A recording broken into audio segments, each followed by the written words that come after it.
Welcome to this Authors in Conversation panel featuring the 5 2020 Minnesota Book Awards finalists in the children's literature category. The Minnesota Book Awards is a program of the Friends of the St. Paul Public Library in the organization's capacity as the Minnesota Center for the Book. This year's book awards are sponsored by Education Minnesota and the children's literature category through the generosity of Books for Africa. I am Lauren Stringer, an author and illustrator of children's picture books, and I am thrilled and honored to be the moderator for today's Meet the Finalists. Joining me are Bao Phi, author of My Footprints, illustrated by Basia Tran and published by Capstone Editions. Eliza Wheeler, author and illustrator of Home in the Woods, published by Nancy Paulson Books, Penguin Random House. Kao Kalia Yang, author of A Map into the World, illustrated by Seo Kim and published by Carol Rhoda Books, Lerner Publishing Group. Nate Christopherson and Tara Sweeney, authors and illustrators of A to Zåäö, Playing with History at the American Swedish Institute, published by University of Minnesota Press. Welcome, everyone. Thank you. I'm going to start with questions. We'll do kind of a round robin with a question just to kind of warm ourselves up for all of you. And when I was directed to look at the blog from the St. Paul Public Library, where each of you were asked questions, there was one answer that kind of seemed to flow through similarly for many of you. So we were going to be meeting face-to-face just a few weeks ago at the annual Meet the Finalist event, but then the coronavirus came and the state was shut down. On the St. Paul Library blog, many of you credited the long winters of Minnesota as giving you what you need to keep your writing and painting going. Our governor, Tim Walz, stated in his State of the State speech on April 5th that we are used to long winters in Minnesota. We are resilient people with a deep reserve of courage, optimism, and grit, but this will be a winter like we've never seen before. Now the winter is over. We are still inside thanks to the isolation directives that are keeping all of us safe. How is this prolonged winter due to a worldwide pandemic affecting your work as an author and illustrator? And why don't we go in alphabetical order? So we'll start with Bao Phi. Hi, that's a very good question. I was born in Vietnam in 1975, but I was raised in Minnesota pretty much since that year as a baby. And so, I'm a tropical baby raised in the heart of Minnesota. And the winters, are very long. And true enough, I'm used to them by now. The pandemic and the COVID virus are affecting my art in several different ways. I'm working on the manuscript of my third picture book with Capstone, and so a lot of my creative work has been focusing on the editing and fine-tuning of that manuscript. And I have to say that the environment has really affected my creative process a great deal. I think I'm just not doing much creative writing right now.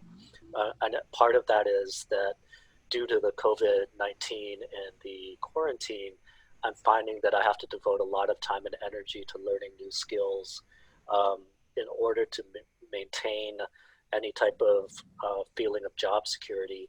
I'm trying to learn these things that tweens could probably do in their sleep, YouTube, broadcasting and all of that type of things, which is an alien language to me. And on top of that, there's the overt racism and discrimination towards people like me and Kalia and, our children. All of that has led to very heavy baggage, and I haven't been able to write much creatively. So I'd have to say it's very negatively impacted my creative process. I'm very sorry to hear that, but thank you for your answer. Next, we'll have Eliza Wheeler. Yeah, so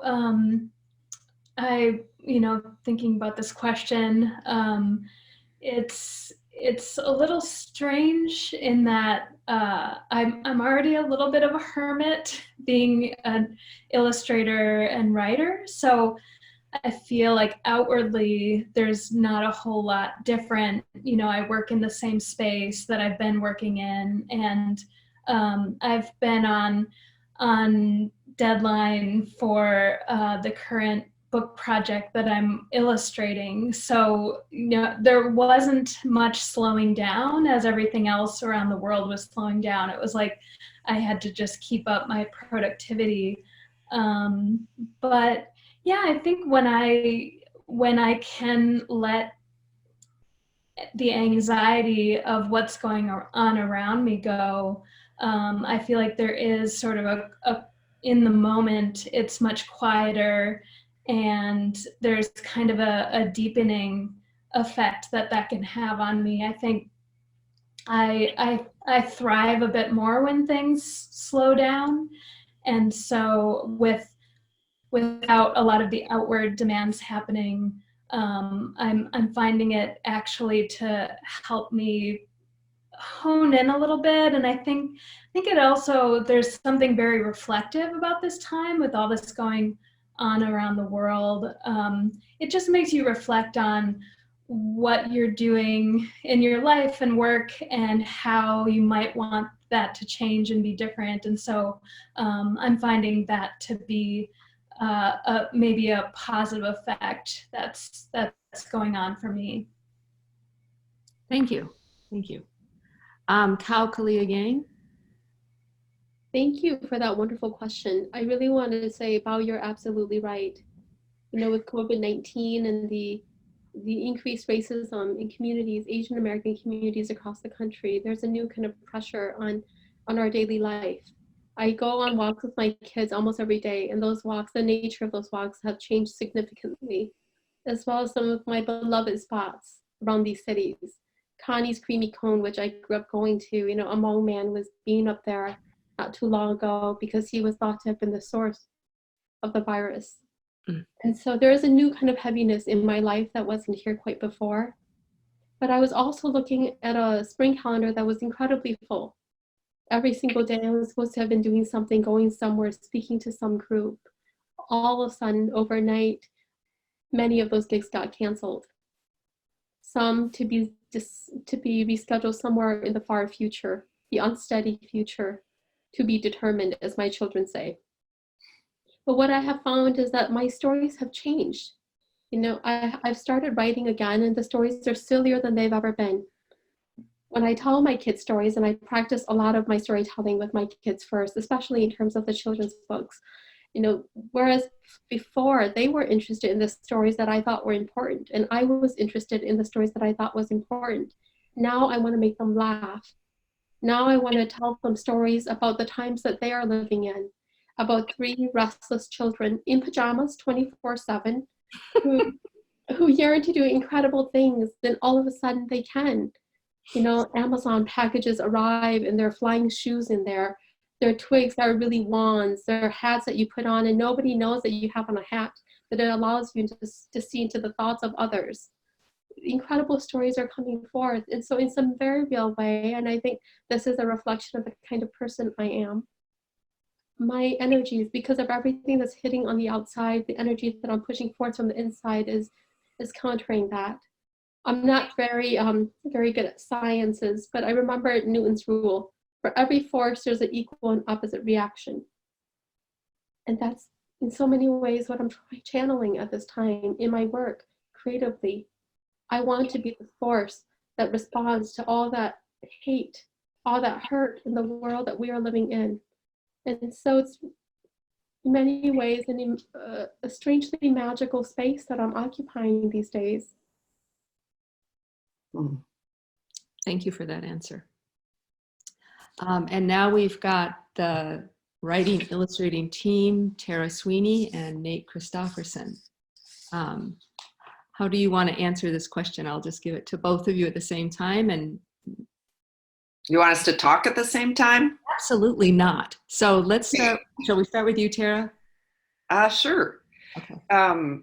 The winter has always been a time of introspection for me, and I've said down through the years when people say, why do you live here? The reason is because it's a really great place to be an artist and a writer. So that sense of focusing inward certainly has been magnified by the pandemic. And to start with, nothing really changed for me. My studio is at the back of my lot. I walk out there and I walk up the stairs and I go to work. And the things that we had planned in conjunction with promotion and the exhibition and the book, all like Kao said, came to a complete halt. And so overnight, there was an enormous amount of time. But honestly, I was really exhausted from all of the external energy that it takes. We make our ideas, we create these books in a lot of solitude.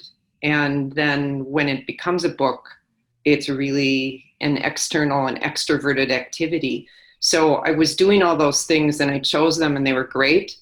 But I embraced that quiet. It helped. But I think the thing that's been most marked for me is my work is always personal and it's become much more personal. Like Kao, I find myself working on my inner silly. In particular, my mom is in memory care and she's in a nursing home that's 4 blocks away, and I can't visit her. FaceTime calls work for a lot of people, and they are brutal to do with her because when she sees my face, she still knows that that's a screen and that's not her daughter in front of her holding her hand. And she refuses to meet my gaze. She doesn't respond. Her face crumples up with the sadness. There are tears. And so I've been using my creativity to try to think around, all right, what can I do? Because I can't walk in the space. And I hope this is okay, but I'm just going to hold up a visual aid. I started doing these silly cards where I would write, hello, mama, I love you, and then turn the letter forms into faces with big hair. And I shot time-lapse videos, my first time, lots of things on my technology learning curve. And then my sister helps me get them on her iPad so that she can loop them and see the message that she's loved and smile, because the face is one that doesn't remind her of what she doesn't have. So. Thank you. Yeah. Nate, how has this whole pandemic life affected you? Yeah, so I think for me, from an art standpoint, I think I have really turned more personal, and I would echo the stuff about just, I think there's a lot of hard things about what's going on right now, and the place that I have gone just as a sort of what I need and what the people around me I think need is silliness. I really agree with that. So I have gotten much sillier in my own personal work that I'm doing. And I'm a teacher right now. So I am actually I think that's also what my students need in some ways too. It's a very funny experience to be doing something that's such a personal human thing over screens. So I'm making lots of little jokes right now that are for just the people I know, and that's sustaining me, I think, and probably actually I think will be really interesting material when I come out the other side. But right now I just feel it's really hard for me even to get my head around the public in this right now. I feel so kind of in my shell a little bit. So that's really what's happened for me.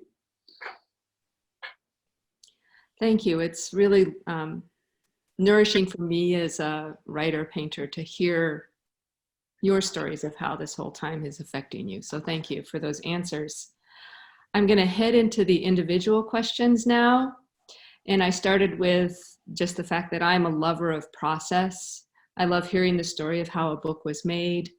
Each of your books are rich with history, both personal and cultural, beautiful language, and often deep emotions that connect your experiences with your readers. I'm going to start once again. I said alphabetical order, and it's all in first name, so forgive me for going first name. But we'll start with Bao. I never get to go in the middle, so thank you. Oh, I'm going to start. I have the books right here. I'm going to start with Bao Phi, My Footprints. And just to say, I know I love all 4 books. They're fabulous. So thank you for your work and sharing it with the world. All right, Bao. Your story has many surprises as the footprints change with the emotions and imagination of your main character on her way home from a long day at school where she has been bullied and made fun of. The surprises continue when she accepts the support of her mothers, her 2 parents, to transform her footprints into powerful beasts with the addition of their own footprints. In your author's note, you share that this story draws from your own experience, and you also share the community you sought to get advice and suggestions to strengthen your story. I found that your author's statement mirrors the story itself with empathy, compassion, and strength found in community and shared experiences.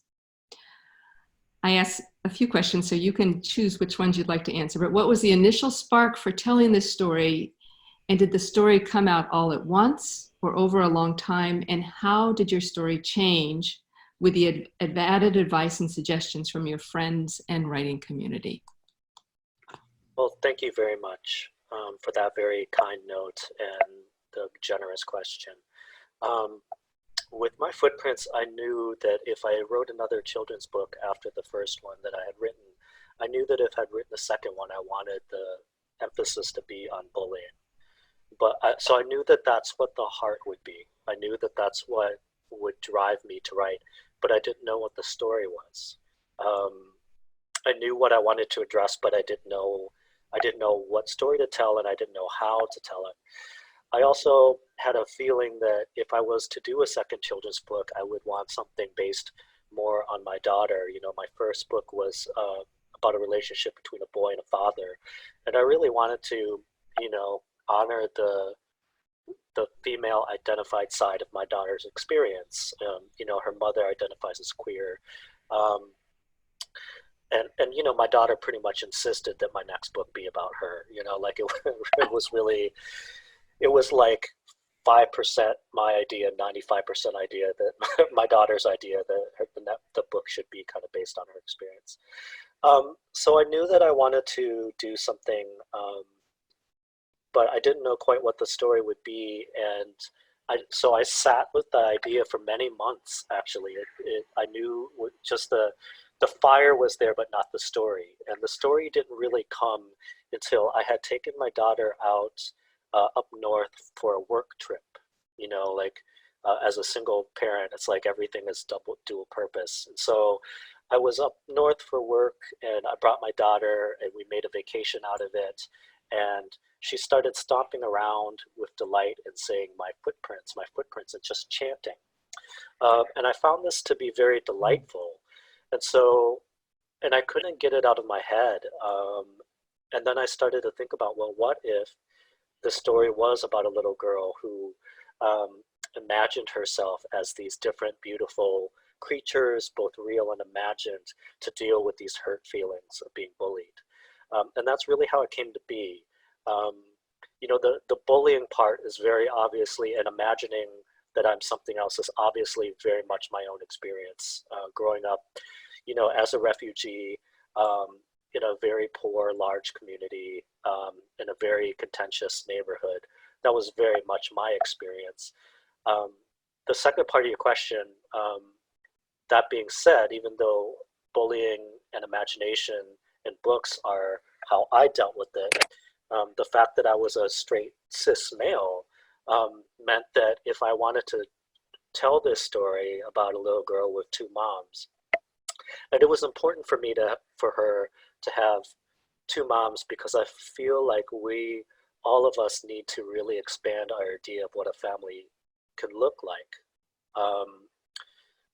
But I knew that if I did that, I would need to be responsible, and I would need to contract with people, pay people to take a look at it who have had that experience much more direct than me, just to make sure that I wasn't too far off base with anything.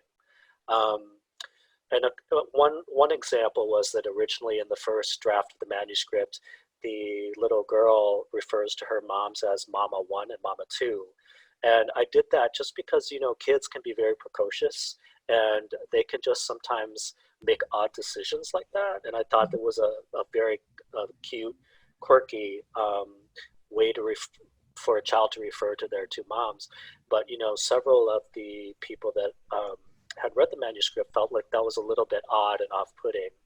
And they felt like it wasn't, it kind of inadvertently objectified the two moms a little bit too much by just giving them numbers, and they just didn't feel it was realistic. And so that was a change.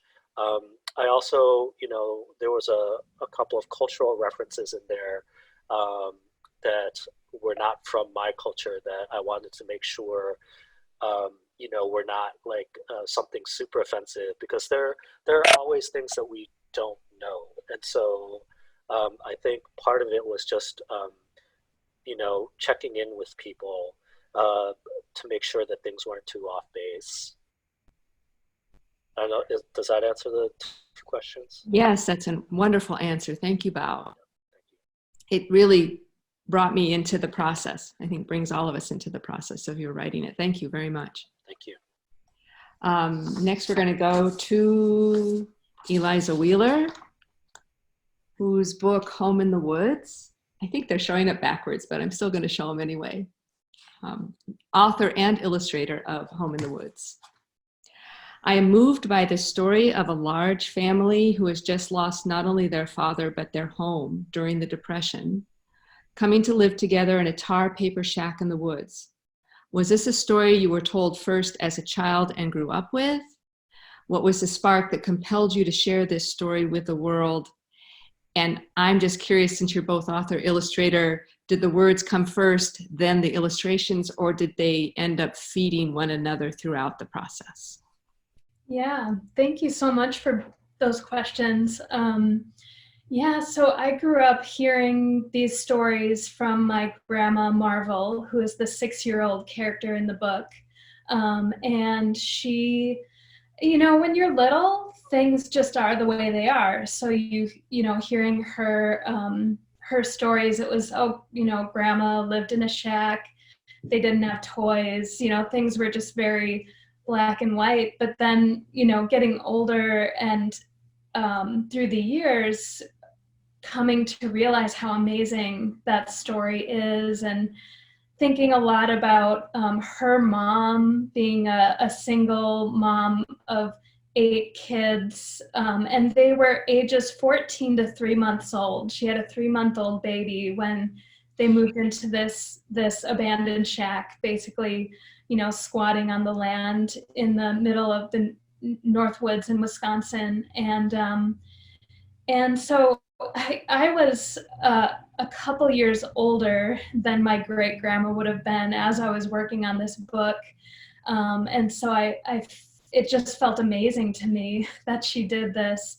And so I grew up hearing these stories, but I never thought this would be a book that I would create in a format like this. I never thought it would be a story that I would, I think you think of your family stories as small stories that are just for your family. And so it didn't occur to me that this could be a picture book, and certainly not a picture book for a worldwide audience. But I think I always had in the back of my head that I would do a book for my family.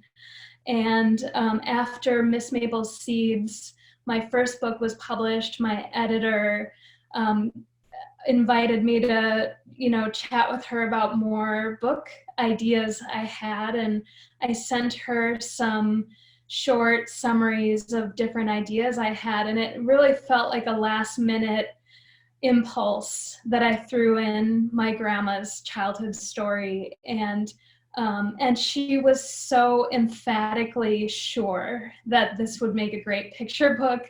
And it took me hugely by surprise. And there was the part of me saying, like, really? And the whole time I was making this book, I just thought, like, really?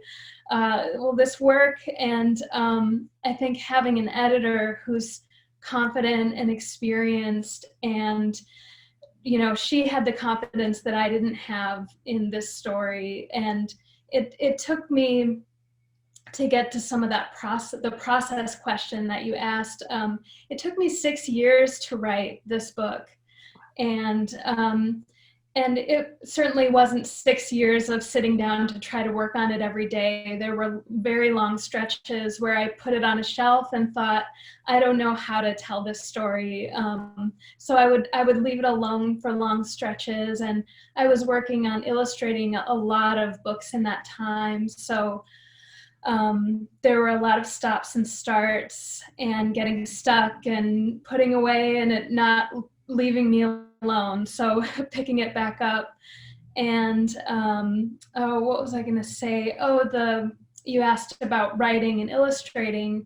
So I think most of those 6 years were spent just on the writing and the words and trying to find the voice of the story. I would definitely at times get really impatient with myself in the writing process. And I think I realized it was a couple years in, I just illustrated one of the pages that are the final page that's in the final book, which is like a portrait of the shack when they first find it on page 6, I think. And I think the good thing about it taking a long time for me to write and find the voice of the story was that by the time 6 years passed, I was really ready for that artwork. And so it's like the images were so fully formed in my head that I was really ready to go. And the whole book felt like it came out of a place of flow, at least the artwork did. And I also realized that those 6 years I was becoming a better illustrator and I was growing in my craft in illustration. And I'm really glad I didn't finish the writing earlier than I did, because I feel like I needed time to become a more seasoned illustrator. And so it seems like a long time. I think 7 years total was how long the book took to make, but I think it wasn't a day too late in terms of what I was ready for. Wonderful, thank you. Oh, I love hearing the stories of books. Kao Kalia Yang, A Map of the World. In a single picture book story, you succeed in getting across the wonder, curiosity, and empathy of a child in relation to the natural world and its changes, her family and its changes, and the changes in the community around her. You have shared your family story in 2 memoirs for adults, and now you share a family story in a picture book. What stirred you to share this story initially, and how was writing a picture book story with its condensed and poetic format different from writing your memoirs and your adult work? And one last question, the illustrations work so beautifully with your text. Did you have any contact with the illustrator while it was being made?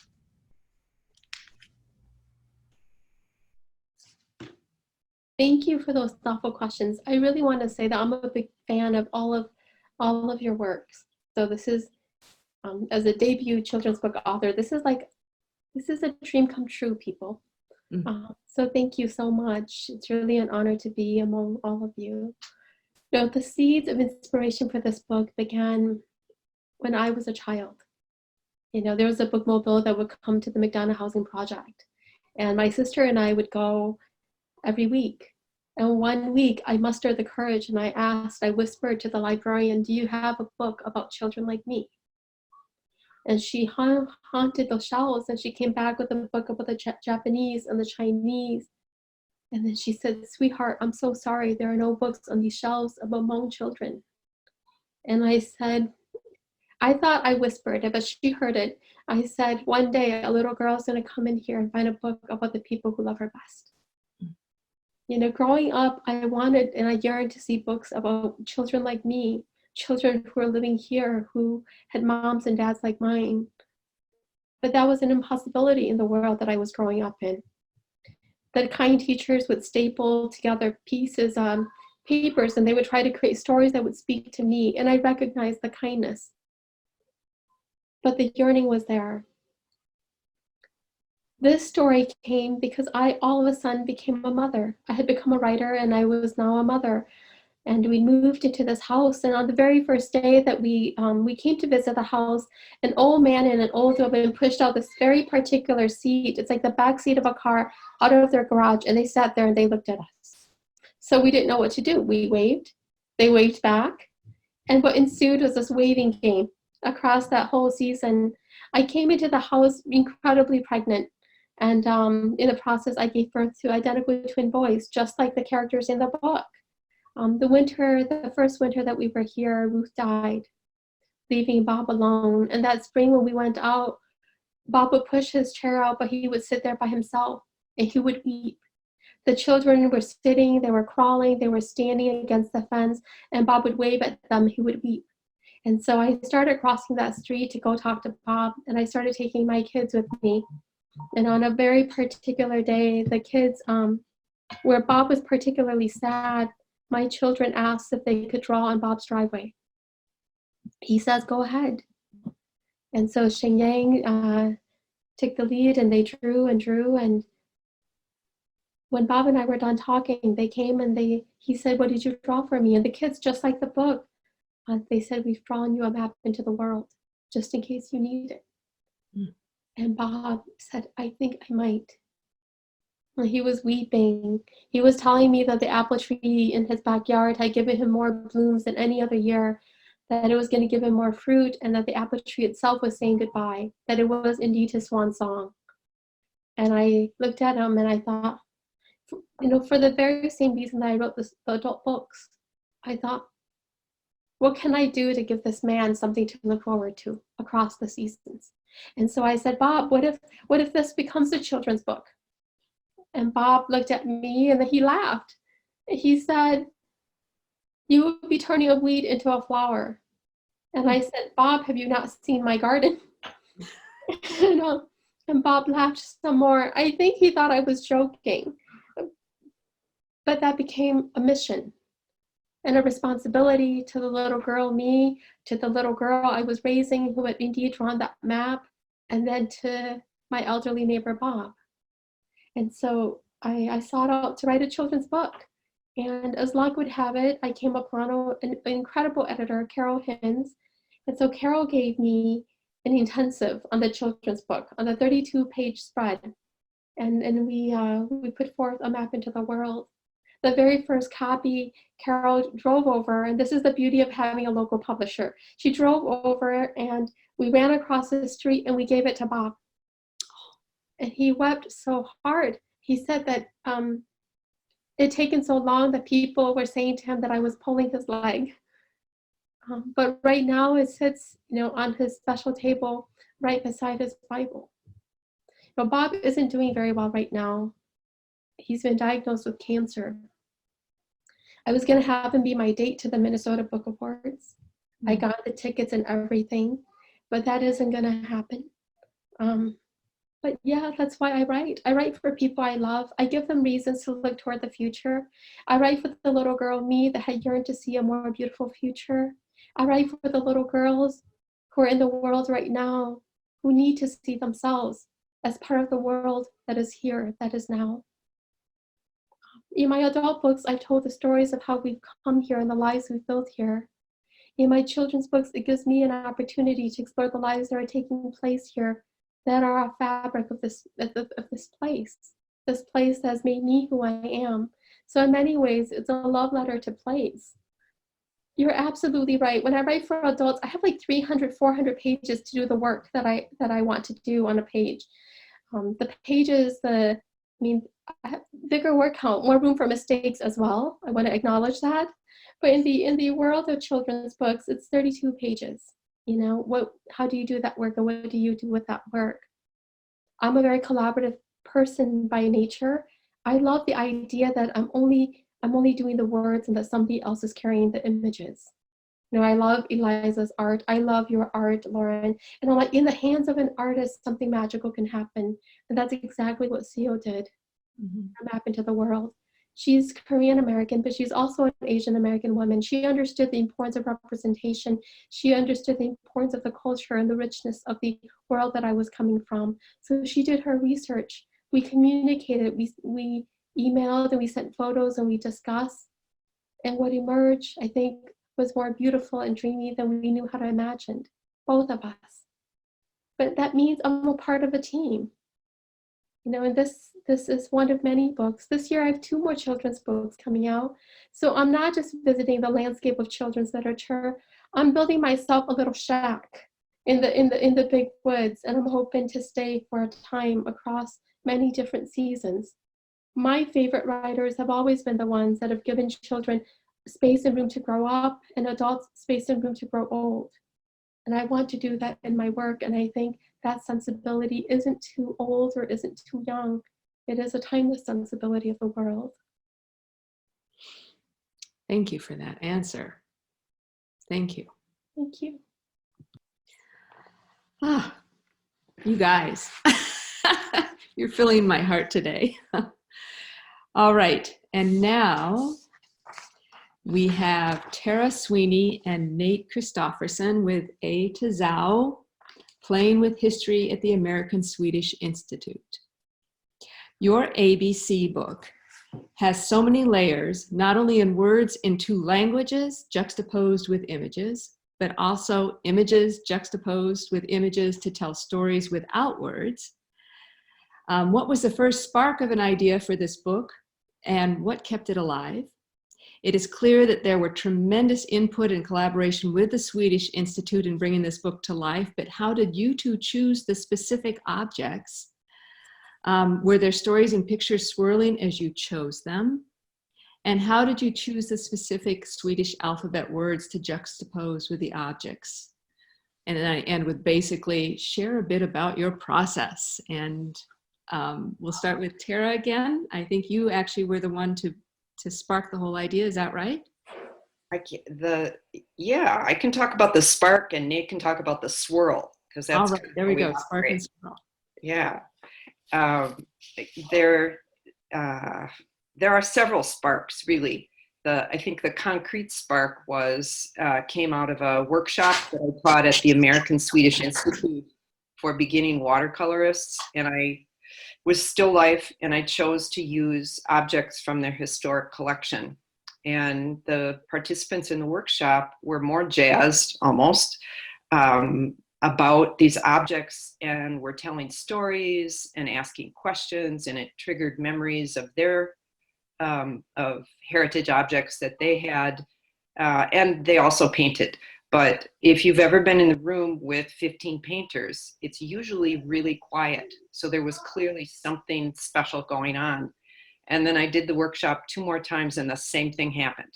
So different objects every time, different people every time. And so that stuck with me. Another spark is that I grew up with a grandmother that took my hand. We got on the bus and we went to museums together, and I'm one of 8 children. So it was, at the time, like Eliza, it was just my life. I didn't know it was special. And now I realize what an amazing gift that was.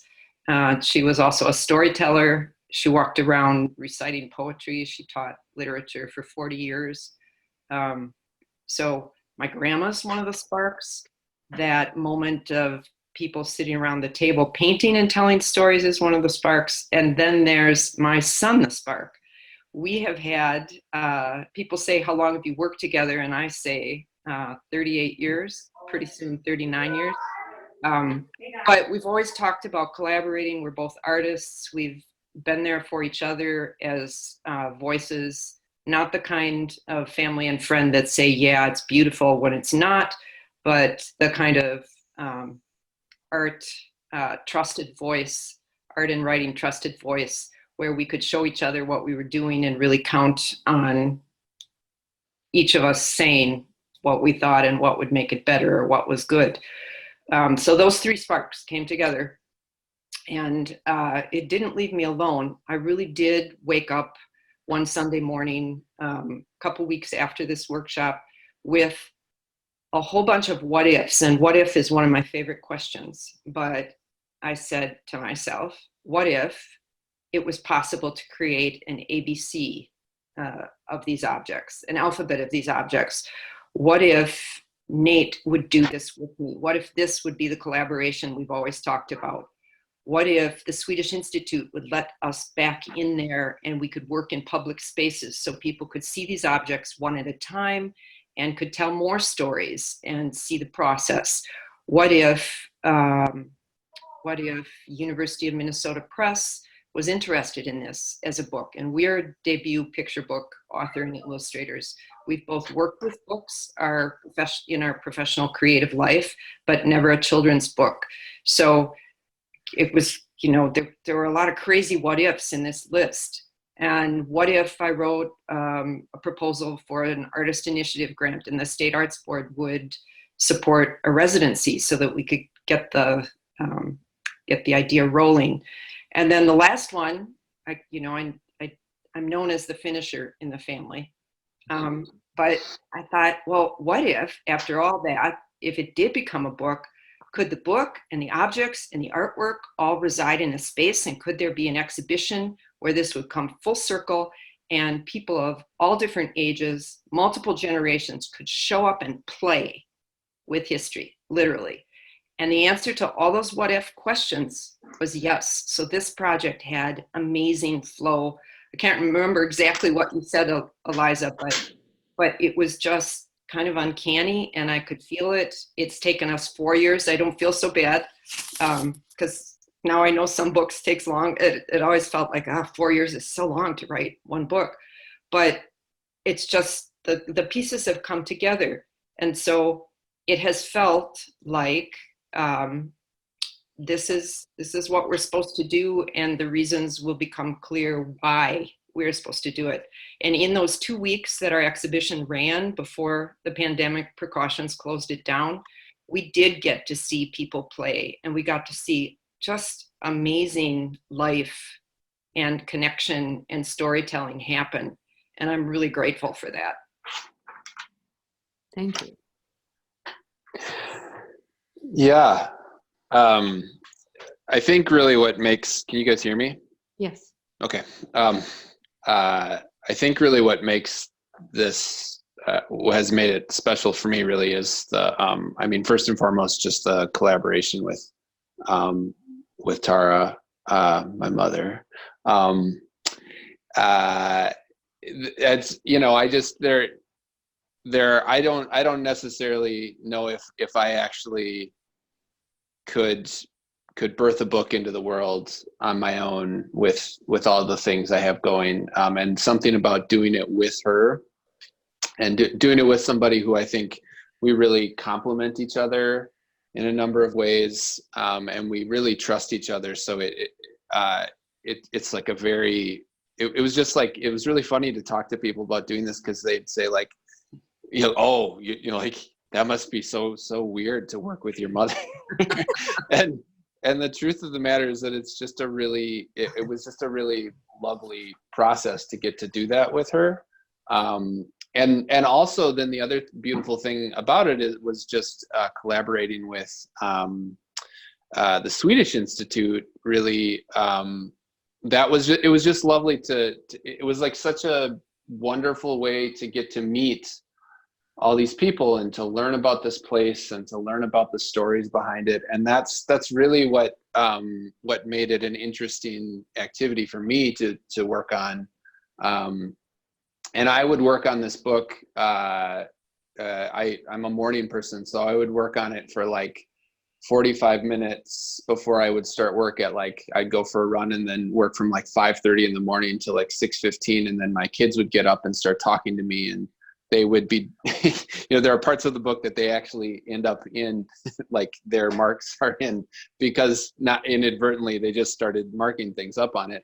So, it was just it was a book that I don't even know, like, I think we're like, Tara and I think are really novices next to the rest of you in terms of like book craft and like making, like, what is a book in its final thing. I almost am like, it's sort of, we just worked on it, and then it became a book, and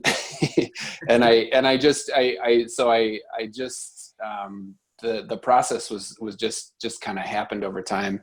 And in the end, it's just sort of amazing to me how many human beings are involved in a book, and in our case, actually, then this exhibition, I think there were like 150 people who worked on that exhibition, and made, like, I think there were aspects of the book that I actually felt like I missed. I didn't achieve what I wanted to. Like, it was in my head, but didn't really come through in the book. And then this exhibition really was an interesting way that they actually then expanded that out in a way that was really great. So yeah, it's just been a really lovely process. And I'm worried that we haven't answered. Oh, picking the objects. We talked about that.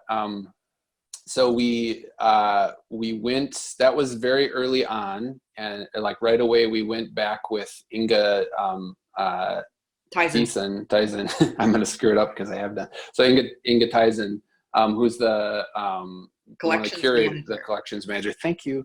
And she just did she knows so many beautiful stories about all these really quiet collections of, it's like the personal objects of normal people. They're brown. Everything in the collection. There's a lot of. It's not your average watercolor dream. Yeah. And so it was beautiful. There were all these great stories, and that was really how we picked it, was just, she told us these stories and we picked them. And for me, with the illustrations over the character part of it and the action part of it, it was really, I think, important to have the verbs actually be incongruous a little bit with the objects in order to create more activity that was going on. Yeah, and so that was a really intentional choice, which I think worked. Some of the best pages in it are ones I think that went that way. I'm trying to think what else. We had a third of the objects were actually selected by the public. Yeah. Because that was part of what I wanted. And we had help, because I don't know how to do these things technologically, but they built a survey so that the public could vote on what would be the best dollar horse, what would be the best pocket, what would be the, so yeah, a third of them were chosen randomly by the public. Yeah. And then the stories behind the character, the different illustrations are really, almost all of them are in some way informed by the people that I met, or the stories about the objects, or the place itself. And so in a way, really what this book is a very specific art piece about the Swedish Institute as a place. And that would be my best. It's like about the place, and then also the people involved in it, and then I think Tara and my collaboration and what that is. Yeah. I want to jump in and just quickly say a little bit about the Swedish part, because we get asked, why did you write it in Swedish? Are you Swedish? Do you speak Swedish? No, we're not Swedish. We are Scandinavian. There's Scandinavian blood. We're American.